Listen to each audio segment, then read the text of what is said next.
Right, vi ska dyka rakt in i min intervju med Omar Rudberg som är på väg ut med en ny EP den 18 i 10, alltså den här fredagen. Och jag fick intervjua honom via ett Zoom-samtal, så han satt där hemma i sin lägenhet i Stockholm och satt och smuttade på en liten kaffe och ja, var otroligt trevlig och svarade på mina frågor fast jag inte kunde hålla mig bara till musik. Jag menar, han är en så enormt känd skådespelare också vid det här laget, så jag måste ju fråga honom också lite utöver bara musikrelaterade grejer. Men vi ska lyssna först vad han säger om sitt eget EP-släpp. Hallå! Hej! Underbart att se dig. Detsamma. Har du din egen merch på dig? Jag sov faktiskt med den idag. En ganska flex att sova med sin egen merch på. Ja, gud ja. All right. Jag vill förstås intervjua dig för att du är på väg ut med en EP här så småningom. Den heter Yes. Every Night Fantasy och jag vet att du Yes. ska debutalbum under 2022 visst som heter OMR.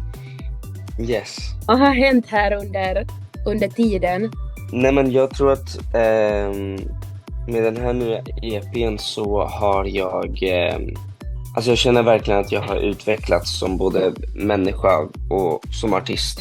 Det har bara kommit naturligt och jag känner verkligen att låtarna och musiken idag speglar det. Liksom att jag har växt och jag har utvecklats på flera olika sätt faktiskt. Det känns som att det är på riktigt den här gången. Första albumet, det är bra.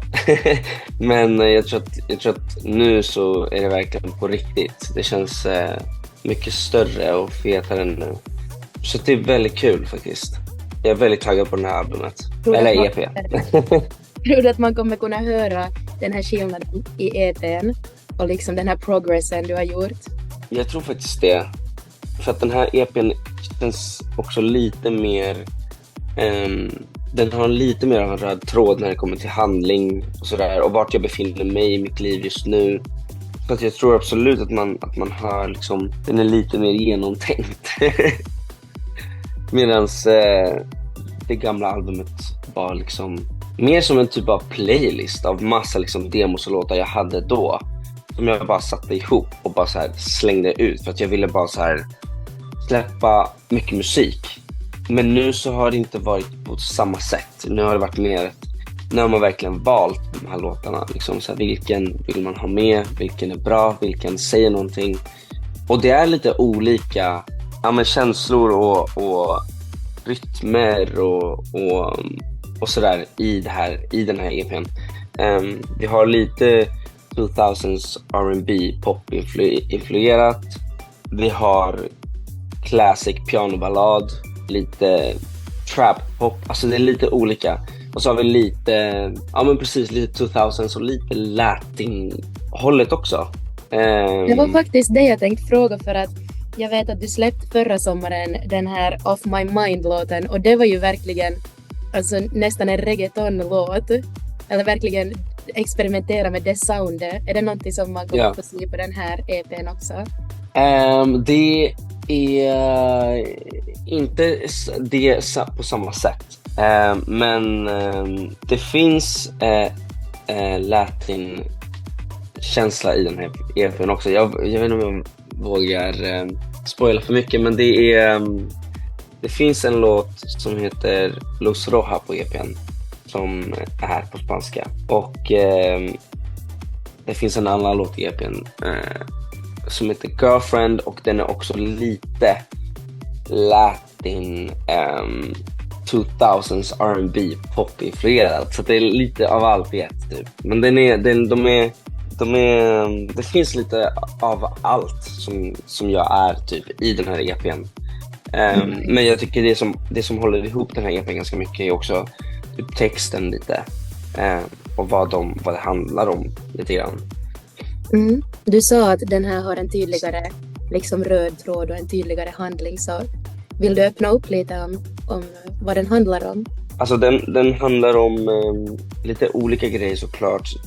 Det handlar om lite post-breakup. Och därför heter den här EPn just Every Night Fantasy, för att jag har upplevt att efter mitt breakup så har jag känt att jag lite haft en känsla av en fantasi. Jag vet inte hur man ska förklara det, men det är liksom för mig har det varit efter min breakup, så har det känts som att jag har lekt lite med min fantasi och liksom lekt med tanken om saker och ting och liksom velat saker och velat experimentera och velat, när man bara kommer liksom, för mig har det varit som att jag har varit instängd, och sen post breakup när jag har liksom kommit ur en relation, då bara exploderar allting. Och det är lite det den här EPn handlar om typ, tror jag. Det är lite diffust, men jag tror att man kan förstå den när man väl lyssnar på den. Men den är väldigt så up in the clouds och mycket fantasier typ, och mycket leka runt och inte vara så tydlig med saker och ting, utan verkligen vara lite liksom crazy typ. För den har liksom några 2 ballader som är väldigt emotionella och väldigt fina på sina olika sätt. Så har vi lite upptempo-låtar som är lite flirty, lite härlig stämning. Och sen så har vi en rent utav sagt fuck you till mitt ex. Och så har vi en annan låt som den är väldigt speciell, och den är Girlfriend, som är väldigt fantasifylld och lite rebellisk. Det här låter jättespännande. Det måste alltid finnas någon sån här fuck you till ens ex på alla projekt, känns det som. Off My Mind här med Jubel och Omar Rudberg. Här är ett till klipp från min intervju med Omar Rudberg. Ska du festa på något sätt eller fira sen när EPn kommer ut? Alltså EPn kommer ut 18 oktober och 21 oktober har jag min första konsert i London. För jag åker ju på turné i Europa och USA precis när den släpps. Så att jag kommer inte festa, jag kommer inte fira. Jag kommer bara repa typ och hålla mig hemma och typ dricka te och göra mig redo för turné liksom. När har du senast varit på turné? En sån här intensiv turné har jag inte gjort på 9 år kanske. Ja, alltså jag tror att jag gjorde mycket turnering med mitt band när jag var 14-15-16. Och då var det ganska intensivt. Men sen dess har jag inte turnerat så intensivt. I sommar har jag turnerat lite grann. Men det har varit lite utspritt och jag har gjort grejer emellan. Så det har inte varit en full liksom, turné med massa stopp. Utan nu har det varit väldigt så chill. Men nu är det verkligen Europa och New York på typ en vecka. Det kommer vara så kul. Alltså vi kommer liksom gigga åka i typ 5 dagar runt i Europa. Så det blir väldigt kul. Häftigt. Och du nämnde här också att senast du har gjort liksom en sån här turné som var för 9 år sedan med ditt band som du var i då. Och jag måste ju ändå ta upp att du var med i The Foe som var ett helt enormt band också här i Finland. Och jag tror att vi har ganska många lyssnare som kommer ihåg det från den tiden, inklusive jag själv. Och jag kan säga att jag kommer ihåg ännu att när jag var typ kanske 15 år eller någonting, så hade ni en sån här tävling där man fick skicka in typ en musikvideo som man gjorde, och sen så kunde någon typ vinna den och jag minns inte helt hur det var, men att man kunde vinna något pris eller någonting. Och jag och mina kompisar, vi satt så mycket tid, alltså i flera veckor, på att koreografera och på att lip-sync och på att editera så att vi kanske skulle få åka till Sverige. Och alltså den där videon finns ännu kvar och jag brukar ibland gå och se på den fortfarande. Ja, fy fan vad roligt. Alltså gud vad kul. Det är verkligen tider alltså. Det är faktiskt, jag tror det är många som känner nostalgi inför det. Ja. Och ändå sjukt att ni öppnar för Justin Bieber och One Direction efter bara så här. Alltså ni hade väl varit ett band väldigt kort tid och sen bara hoppar ni in på såna här main stages. Ja, det är sjukt. Det var verkligen sjukt. Det är en otrolig tid, helt galen tid faktiskt. Och det är faktiskt ganska sjukt att nu är det är 11 år sedan vi blev ett band. Så att det är verkligen så länge sedan. Tror du att det blir comeback någon gång? Kanske när vi är lite äldre. Kanske det blir. Just nu har vi alla liksom våra grejer för oss liksom. Men jag har ju velat ha en liten comeback med bandet. Jag gjorde ett gig nu i sommar på Grönan. Och så gjorde jag ett gig i början av året på Cirkus här i Stockholm.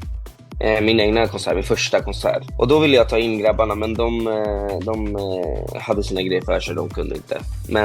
Men jag håller på, jag försöker. Okej, tack, jag uppskattar det. Ja.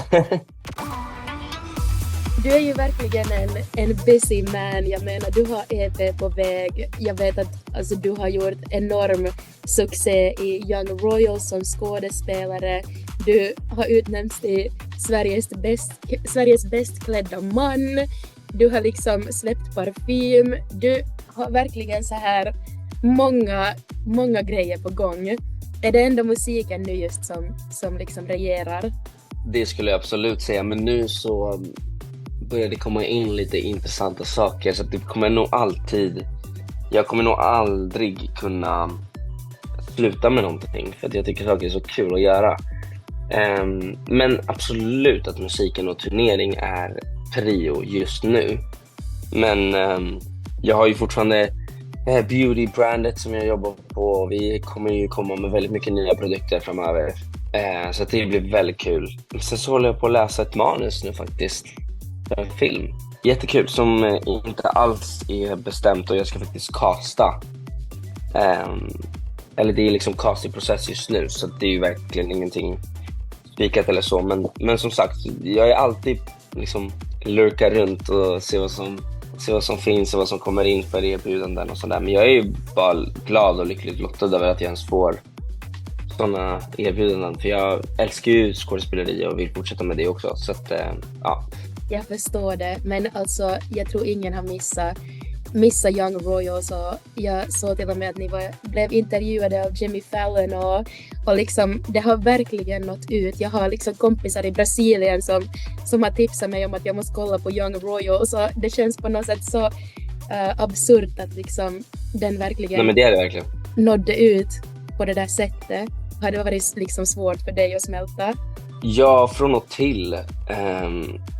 Det har varit svårt, för att det är en sån konstig grej när något sånt blir så stort liksom. Det är ganska weird. Men samtidigt så kände jag från början, när jag fick reda på vad det här var för någonting och fick reda på vad den här serien skulle handla om, så visste jag. Det brukar jag säga, och alla mina liksom kompisar och kollegor från serien började skratta för att jag säger det varje gång. Men jag visste att den skulle liksom bli älskad. Sen visste inte jag på vilken nivå den skulle bli. Men jag visste liksom att så här, det här är verkligen någonting helt sjukt bra. Alltså, jag bara visste det från början, och jag kände jag måste vara med på det här, för att jag vet att det här kommer att bli en succé. Jag vet det, jag bara kände det i hela min själ liksom.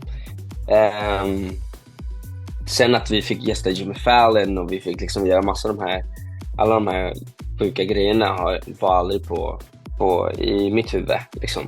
Det är sjukt. Och att det också redan gått 4 år från att vi började typ.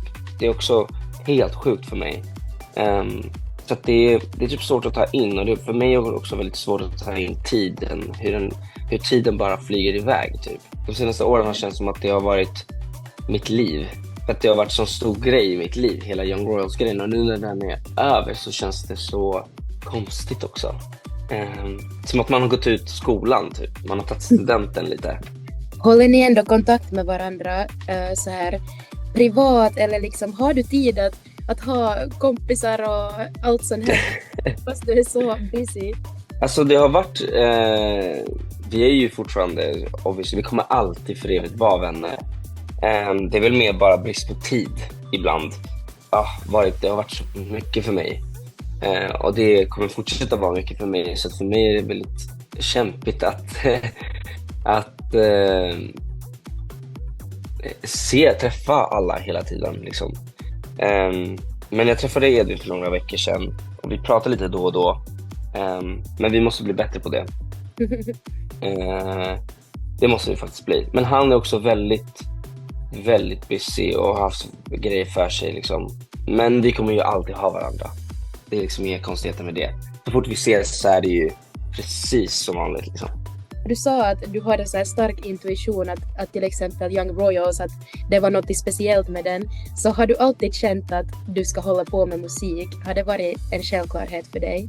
Ja, jag har inte hållit på med någonting annat än musik. Förutom då nu. Men förutom det har jag alltid hållit på med musik och jag har aldrig tänkt att jag måste ha en plan B. Jag har aldrig tänkt på andra jobb. Jag gick inte gymnasiet för jag satsar på musik liksom, så att jag har alltid bara kört på och bara jagat min dröm. Och det har alltid varit en självklarhet, 100%. Så att, ja, keep grinding. Helt tydligt har det funkat för dig. Ja, men tack så mycket. Tack för att jag fick intervjua dig och jättestort lycka till med turnén och EP-släppet och allting. Tack så jättemycket. Tack. Det var väldigt kul att ni ville ha mig med.